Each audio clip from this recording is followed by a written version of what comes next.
is identified as mentally retarded, put back from the 5th grade into the 4th grade, and stayed in that category until I got out of high school.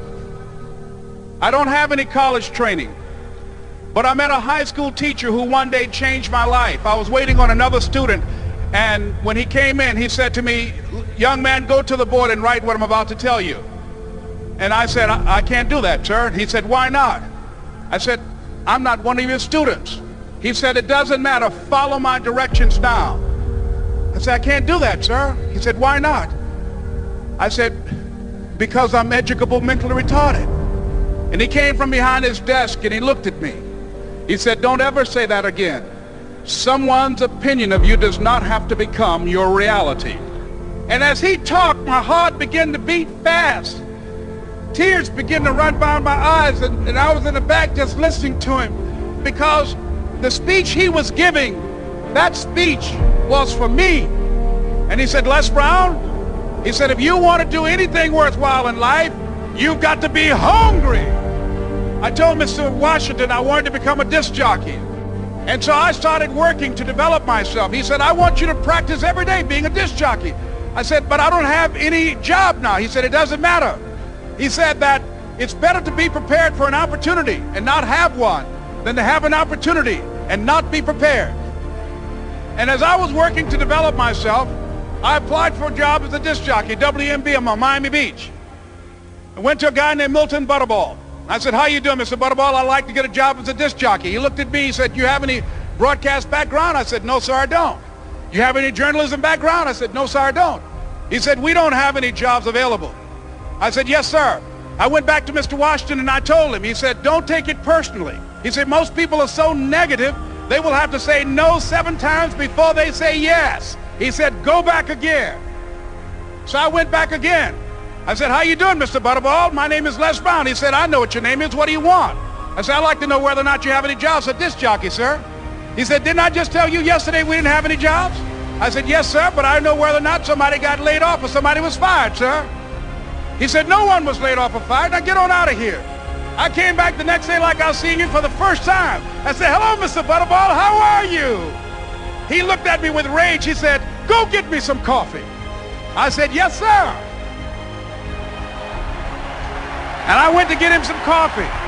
After a while, I would get their lunch and dinner, and I would go in the control rooms and take the disc jockeys their food, and I would not leave until they would ask me to leave.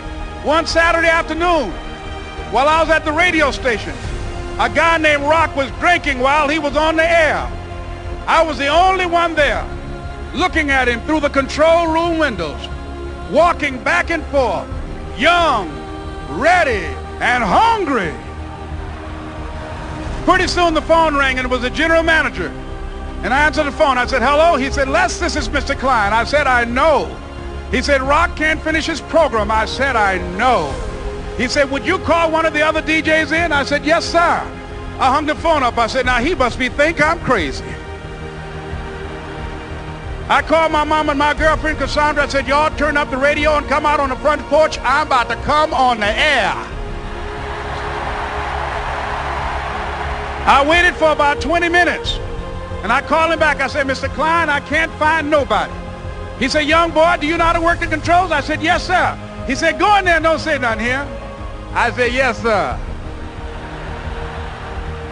I couldn't wait to get behind those controls. I put on an old Stevie Wonder record called Fingertips. I sat down behind that turntable. I said, "Look out, this is me, LB Triple P, Les Brown, your platter playing papa. There were none before me and there will be none after me. Therefore, that makes me the one and only. Young and single and love to mingle, certified, bona fide, indubitably qualified to bring you satisfaction, a whole lot of action. Look out, baby, I'm your love man." I was hungry.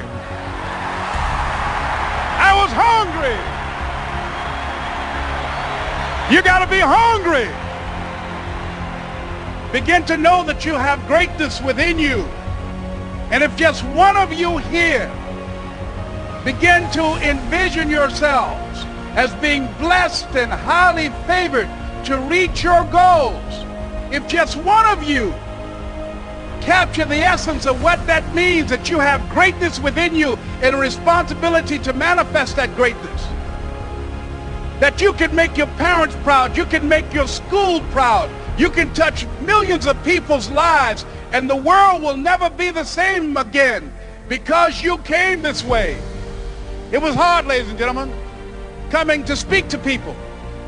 And I was facing financial difficulties in my own life. I was behind on my bills and my dreams, and I'm saying to them, you can live your dream. It was hard, ladies and gentlemen.